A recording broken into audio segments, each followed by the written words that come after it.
Hello and welcome to Talking Tudors, a fortnightly podcast about the ever-fascinating Tudor dynasty. My name is Natalie Grueninger and I'll be your host and guide on this journey through 16th century England. Are you ready to step through the veil of time into the dazzling and dangerous world of the Tudor court? Without further ado, it's time to talk Tudors.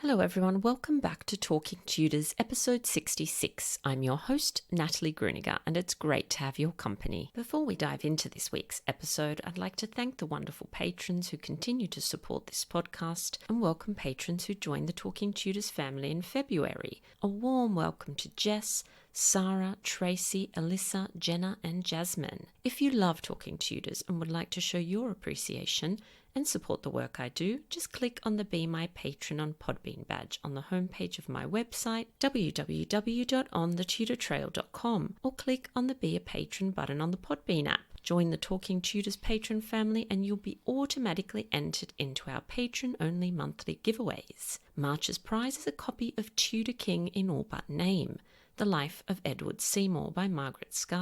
Thank you to the History Press UK for sponsoring this wonderful prize. I'm also excited to share that the author of this month's patron prize, Margaret, is today's guest. Margaret's interest in history developed after she began work as a volunteer guide at Salisbury Cathedral, something she's continued for 25 years. For several years, she did occasional work at Hampton Court Palace as a costumed historical interpreter, which gave Margaret the opportunity to become very familiar with the history of the palace and the life of the people who had lived there. As part of her research, she came across mention of William Paulet, who built Basing House. His career sounded fascinating, yet there was very little detail about his life, so she began to dig deeper, and the project just grew until she'd written a book about him. Margaret's biography of William Paulet was published in 2011, followed by a biography of Edward Seymour, Lord Protector during Edward VI's reign, which will be reissued in paperback format in early March 2020, under a revised title of Tudor King in All But Name. Margaret's primary historical interest is the 16th century nobility and the role of these men in the political and social life of the Tudor court. Her latest research on Elizabeth I and the nobility has been accepted for publication. My conversation with Margaret straight after this short musical break, courtesy of guitarist Jon Sayles.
welcome to Talking Tudors. Margaret, please tell us a little bit about yourself and your background. Well, my first degree was in mathematics. I have to say I was put off history at school as a 15-year-old, learning about the First World War and the great reform bills of the 19th century. But quite some years ago, I started guiding at Salisbury Cathedral, and it was really there that my interest in history was galvanised. I started doing a lot of research for working at the cathedral, and I saw some occasional mentions of William Paulet and became increasingly interested in him, and that was really the starting point for my long interest now in history. For a few years, I was lucky enough to work as a historical interpreter in costume at Hampton Court Palace, and that gave me an opportunity to extend my research into Paulette and also to become very familiar with life at the Tudor court. Well, that sounds wonderful, doing all those amazing things. And I love Hampton Court. That's just such an amazing place. Now, Margaret, let's talk more about William Portlet. You've written an excellent biography on him. You mentioned how you came to first hear about him, but what specifically drew you to his story? I think it was the fact that he was at court for so long. He had so many roles, and yet there was so little information about him. And I was fascinated by the idea that he could survive at court in such an influential position for so many years. And then despite the changes of monarch, changes of religion, he still managed to die at home of old age at the age of 87. And that was a remarkable achievement at that time. Absolutely. And we're going to touch on that a little bit more later on. But just to begin, just to give our listeners a little bit of information, could you talk to us a little bit about Paulet's early life and his background? Well, he was born round about 1484 into a gentry family in Hampshire. He spent some time at Oxford University and studied law in London and probably practiced as a barrister for a short time. But in his mid-20s, he was called back to the family home in Basing in Hampshire by his father, who was ill. And for the next few years, Paulette effectively ran the family estate. And then he served as a steward, Justice of the Peace, and also was steward for the lands of the Bishop of Winchester. So he was quite busy for the next few years. He served both Richard Fox and Thomas Wolsey, and it was probably through the patronage of one of them that Paulette finally made that step from being a local county official to being a government administrator. In 1526, he was appointed to be Master of the King's Wards, which was managing the estates and finances of underage heirs and heiresses. But his big break came in 1532 when he was appointed controller of the royal household. And that was a position which meant that he would live and work in the royal palaces. So that was when he came close to the king. But I think the interesting point is that by this time he was nearly 50 years old. So he was already, by their standards, he was already an old man when he was first appointed to court. How interesting. Now, you describe Paulette as kind of the ultimate courtier. So what did the role of the Tudor courtier involve, and why was Paulette so good at it? I think the role of a courtier was service to the monarch, and that's what Paulette was good at. He worked for the good of the monarchy and the good of the country, and he was part of the machinery of government for 40 years. So I think of him as being the exemplar of a successful courtier because he held a greater number of different offices. He served more monarchs, survived more changes than any other courtier. And he was efficient, he was organised, trusted, loyal. He was everything you would want in a civil servant. And that's basically what he was. His roles include Master of the Court of Wards. He was Controller and Treasurer of the household. He was Lord Chamberlain, Lord Great Master, a Privy Councillor. He acted as Lord Privy Seal for a short time and was Lord Treasurer for 20 years. So just by studying this one man, you can examine most of the important offices at court. So that for me is why I think he was the ultimate courtier, because he could do everything that the king asked of him. And tell us about some of the routines and the rituals that shaped the daily life of Tudor courtiers. Well, the purpose of the court was to provide a home for the king, and everything at the court revolved around the king, making sure that he was well catered for and that the court displayed his magnificence. So that is what the courtiers were entailed to do at court. So it was quite an early start to the day. Members of the Privy Chamber, for instance, were expected to be ready and dressed so that the king could rise at 7 o'clock each morning. People such as Paulet would have spent quite a lot of their time attending meetings as controller and treasurer. He would have attended the board of green cloth each morning. That was quite an early start, between 8 and 9 o'clock. Sessions of Parliament also began between 8 and 9 o'clock. The Privy Council met on several days a week. And of course, they had to make time between these meetings. They had to make time for their meals. So there'd be dinner in the morning at 10 o'clock and supper in the afternoon at 4 o'clock. At other times, you'd probably find Paulette in the Privy Chamber with other courtiers, waiting in case the king called to talk to him or take his advice. But the court was very hierarchical. So much of what happened there, how close you came to the king, for instance, was determined by your rank. So if you were going to have access to the Great Hall would be relatively easy. But to have access to the presence chamber and the privy chambers, you'd need to be of very high rank. There'd be all sorts of rituals connected with being in particular rooms. If you were in the presence chamber and the king was not in the chamber at the time, you would still bow towards the empty throne. There was a hierarchy amongst the courtiers. So if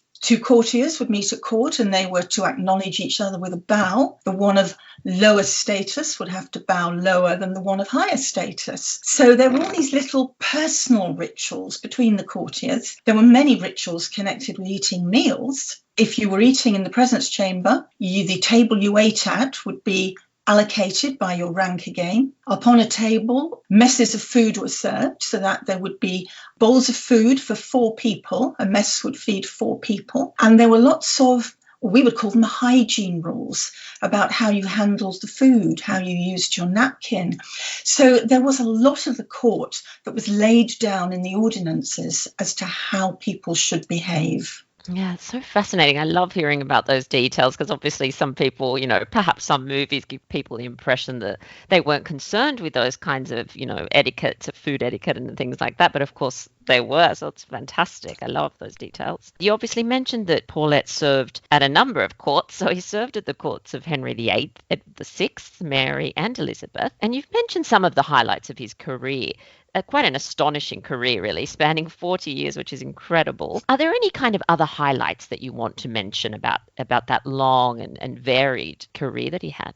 I think 2 highlights, and they're not necessarily highlights in the sense of being good, Paulette, but I think 2 highlights would be the 2 occasions when he put his life at risk by the decisions that he made. And one of those would be when the councillors staged a coup against Edward Seymour, Duke of Somerset. If that had fallen out the other way, and if Somerset had survived, he might well have taken his revenge on the councillors such as Paulet who turned against him. And similarly, the attempt to put Lady Jane Grey on the throne was another time of danger for Paulet. Although he had very reluctantly agreed to Edward's plan for Jane to succeed him, and he was one of the first people, in fact, to leave Jane's side and to go and support Mary. If Jane had later become queen, Paulet would have been in serious trouble. So I think those are 2 of the highlights, because his life could have been in danger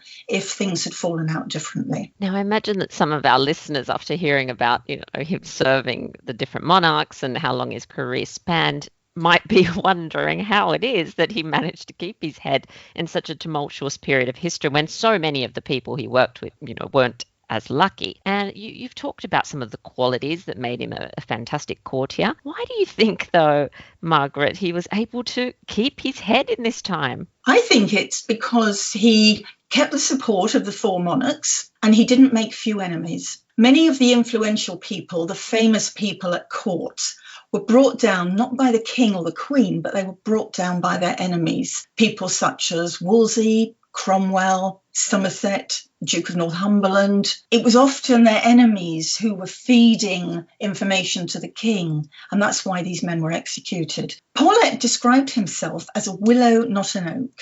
And this has often been taken to mean that he swayed with prevailing policies and changed his minds to suit the time. But that's not what he meant. What he meant was that he treated people gently. And so he would effectively, as he put it, he treated them or chastised them with a willow stick rather than with an oak cudgel. And so he was gentle with people, didn't alienate the people who disagreed with him. So I think that's a very important point. He had all the qualities that you would want of a good civil servant.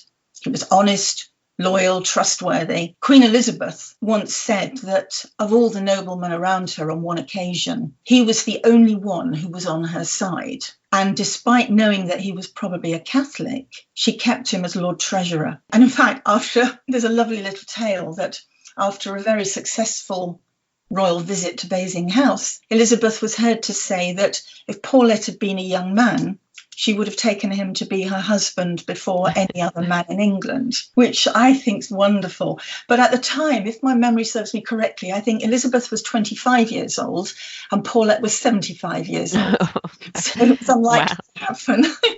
But I think perhaps best of all, Paulet's own motto of love loyalty and his advice to his children to be loyal to the crown, those best sum up why he survived. And I'm so glad you clarified about the willow, not an oak, because usually you do hear the story that he kind of swayed and went with what was happening. But I find that so much more interesting that he was gentle, and didn't alienate people. I think that makes a lot more sense. So that's really great. Now, Margaret, apart from Tudor Survivor, The Life and Times of William Portlet, you've also written a biography of Edward Seymour, another fascinating person. Why did you become interested in his story? I think it's because he was the son of a country gentleman. He was just like Paulette. Yet again, he rose to the pinnacle of power. In fact, in his case, he was king in all but name. He was the most powerful man in the country. He had the potential to stay in that position for 9 years and then to continue to be an advisor to the future king. And yet within 3 years, he'd been removed from office. And it was basically because he was self-destructive. And I just found this incredible, that a man who had so much potential could ruin his chances by the way that he behaved. Now, you mentioned that with Paulette, he made, few enemies, but what did Edward Seymour's contemporaries think of him? Well, their opinions changed, actually. During Henry VIII's reign, he was praised for his skill on the military battlefield. He was praised for being a general, and interestingly, for the way that he looked after the soldiers and had concern for the welfare of the soldiers. When Henry VIII died, the Privy Councillors agreed that because Seymour was the new king, Edward VI's uncle, but because of Seymour's great leadership qualities, they thought he should be made Lord Protector of England. Now, this was so that he would be first among equals. He'd be the councillors' representative, but could only take decisions with their agreement. I think the problem was that Seymour was a general. He was used to making decisions, taking the responsibility and giving orders to people, soldiers who obeyed him. But he was a poor political leader. So his style of government effectively sidelines the councillors. And this was really why he had his downfall. The ordinary people loved him. He promised them that he'd make their lives better, and they supported him. But after 2 years in power, Seymour was becoming unpopular with the people that he worked with the councillors. Although they agreed with many of his policies, they disagreed with the way in which he implemented them. So their descriptions of him, so this is only 2 years after taking office, they were describing him as being overbearing, as being arrogant. They accused him of speaking sharply to them and being critical. He was critical of people. There are instances where garrison commanders in Scotland were actually fearful of reporting news to him because they were frightened of what he'd say or what he might do. And he was making decisions himself. He was failing to take people's advice. So the councillors ultimately decided that they had to either make him change his policies and the way that he worked, or they had to persuade him to stand down. Now, I'd love to hear a little bit more about his removal from power. And I imagine that this is quite a complex issue. And I'm just wondering if you, just for the benefit of our listeners, if you could give us a bit of an overview of the sequence of events that led to his removal. Right, yes. So, as I say, after 2 years in power, the councillors were beginning to lose patience with him. And there were many, many things that they disagreed with. He'd invaded Scotland in 1547 and set up a lot of garrisons to try and control the Scots. Now, this was using an enormous amount of money, which was leaving the country short of money. Seymour had promised the people that he would do various things to try and make their lives better. But the people wanted an instant response. They wanted their lives made better straight away. And of course, this takes time. And the people started to lose patience with Seymour. And ultimately, there were rebellions, major rebellions in the east and the west of the country. And Seymour was forced to send in the army to regain control. Now, the rebellions were in 1549 during the summer. And it was after that that the councillors finally decided they had to do something because Seymour was increasingly isolated from them. In early October, Seymour was suspicious that the councillors were planning to move against him. He was at Hampton Court with the king, and he thought that maybe the councillors were going to come there and stage a coup. In reality, it's probable that all they intended to do was to talk to him and try and persuade him to change the way in which he governed before they had to take any drastic action against him. I think Seymour overreacted, and on Sunday night, at dead of night, he rode with the king and the few courtiers that they had with them. They rode through the night to Windsor Castle, which was going to be, he thought, was going to be easier to defend against any attack. But after a few days, it became apparent that Seymour he'd lost the support of all the councillors. And so he was forced to resign as Lord Protector. He was put in the Tower for a time, was released after a few weeks, and eventually was reinstated as a Privy Councillor. But by this time, John Dudley, Duke of Northumberland, had replaced Somerset as head of the council, and the two men were never ever going to be able to work together. So it was about 2 years later when Northumberland fabricated evidence against Seymour, which ultimately was to send him to the block. So it was a very long period over which Seymour's problems were developing. But I think it's sad because I think he could have been a brilliant king in all but name for a few years. And I think he was just the wrong man in some ways. He was a good soldier, a good general, but he couldn't work with his equals. He could only work with the people who were beneath him, I think. Margaret, in all your years of research, have you ever uncovered anything that took you completely by surprise or made you question a long-held perception that you may have had? I've thought long and hard about this, and I think perhaps one of the amusing things that surprised me was Tudor bathing. We see images, we see woodcut images of Tudor people in the big communal baths, the stews, having baths together. What fascinated me more was the way that a courtier might bathe at home or in the palace. And I would describe it as dry bathing, where these big tubs were lined with sponges to make it soft, and they would have sheets draped around them so that it was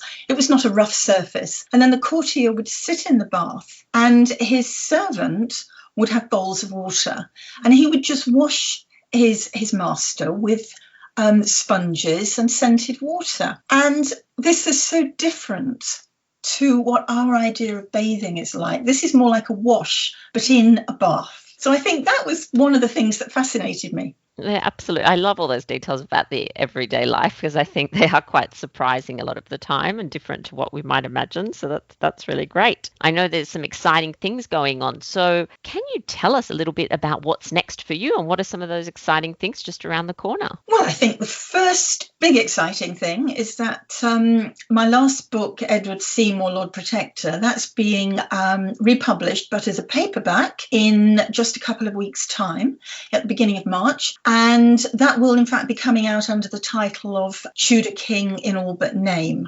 So that's obviously very exciting. But since then, I've moved on, and much of my research now is to do with Elizabeth and the Elizabethan nobility. So really, now I'm covering the whole of the 16th century, looking at the nobility, but that is my focus. It is looking at noblemen's lives, both politically and socially. Wow. And are you working on a particular book, or is this just kind of general research at the moment? At the moment, I've been working on a project on the Elizabethan nobility, and I think my idea at the moment is to try and expand this and make it into something much bigger, into a book possibly eventually. Fantastic. Well, we'll keep an eye out on all those wonderful new things coming your way and our way. That's great. Now, Margaret, at the end, we play what I like to call a little game of 10 to go. So these are just 10 questions just to get to know you a little bit better. So are you ready to do that? I am. Excellent. Question 1. What was the last film that you watched? Oh, my goodness. A film on Lech Walesa. And was a favourite childhood book of yours? I used to love Enid Blyton's adventure stories when I was young. Yes. Oh, me too. Yes. I love them still. They're wonderful classics. And do you have any writing rituals? No. There you go. That was an easy one. just peace and quiet, please. Oh, yes. Me too. Yeah, absolutely. And what music do you enjoy listening to? Mainly classical music. I like orchestral music. I like woodwind music. So, and particularly English composers, I have to say. And now you live within reach, I'm sure, of many inspirational places. What's one of your favourites to visit? Oh, that has to be Hampton Court Palace. Oh, lucky you. And as a child, what did you want to be when you grew up? I was going to be an astronaut. My initial degree in mathematics was also in aeronautical engineering. So my intention had been that I was going to go and work for NASA and perhaps become an astronaut. Obviously, it never happened. No, and so what changed your mind to follow the writing career? I think I got married. Oh, okay. That's all right. And what's your favourite comfort food? I love chocolate-covered peanuts. That sounds comforting to me, that's for sure. And what was the last book that you bought, if you can remember? If you're like me, you probably buy a lot. Well, one of the most recent was on James I. I'm afraid it's all very history biased, isn't it? Yes, James. Oh, and if you could spend a day with anyone from the past, doesn't really matter what period of history, who would it be? I think it would be William Paulet, because I just think he was probably quite a nice man. Interestingly, when I had finished writing the biography of William Paulet, I liked William Paulet. When I finished writing the biography of Edward Seymour, I had a certain admiration for him, but I wasn't sure that I would have liked him. And lucky last, what's the best, or doesn't have to be the best, just a good piece of advice that you've been given at some point in your life that you wouldn't mind sharing with us? Well, I suppose particularly in my case, it is if perhaps you don't enjoy a subject at school, don't give up on it. It doesn't mean that later in life you might not come back to that subject from a different direction and then find that you enjoy it. That's actually really good advice. And I said the last thing, but there's actually one more thing we do, Margaret, on Talking Tudors. We like to end with a Tudor takeaway, which is basically something for our listeners to read or to view or to see or to listen to after the episode that might deepen their knowledge of the Tudor period. So do you have a Tudor takeaway for us? It would have to be a copy of the Chronicle and Political Papers of King Edward VI. King Edward VI was 9 when he came to the throne. He was 15, nearly 16 when he died. But for part of that time, he kept a diary. So this is the diary not only of a child, but also of a Tudor king. It's quite unique, and it records the things that he thought were important, which of course aren't necessarily what an adult king might have thought were important. But it records political events. Some of it's quite routine. The French ambassador came for an audience, things like that. But some of it's much more personal. There's one entry when he just enters that he's just had measles and smallpox. But then there's an entry on another day, and the entries are quite bland. So after the Duke of Somerset has died, and this, you must remember, this is his uncle, he just reports that the Duke of Somerset had his head cut off on Tower Hill. So there's no emotion in it, but it's just a fascinating read of a young king and a young child and what they found interesting in the 16th century. Well, Margaret, I can tell you that in almost 65 episodes, we've never had that takeaway before. So thank you so much for giving us something new and wonderful to go and lose hours in. That's wonderful. You're very welcome. And thank you so much for joining us on Talking Tudors. It's been such a lovely time chatting with you. I've really enjoyed it, and I look forward to hearing more about your books and upcoming projects. Well, it's been a pleasure. Thank you, Natalie. Well, that brings us to the end of this episode of Talking Tudors. Thank you so much for joining us. I absolutely love to hear from listeners, so if you have any comments or suggestions, or just want to say hi, please get in touch with me via my website, www.onthetudortrail.com, where you'll also find show notes for today's episode. If you've enjoyed the show, please share the podcast with friends and family, and don't forget to subscribe, rate, and review. I also invite you to join our Talking Tudors podcast group on Facebook, where you can interact with other Tudor history lovers and hear all the behind-the-scenes news. You'll also find me on Twitter. My handle is On the Tudor Trail, and on Instagram as The Most Happy 78. It's time now for us to re-enter the modern world. As always, I look forward to talking Tudors with you again very soon.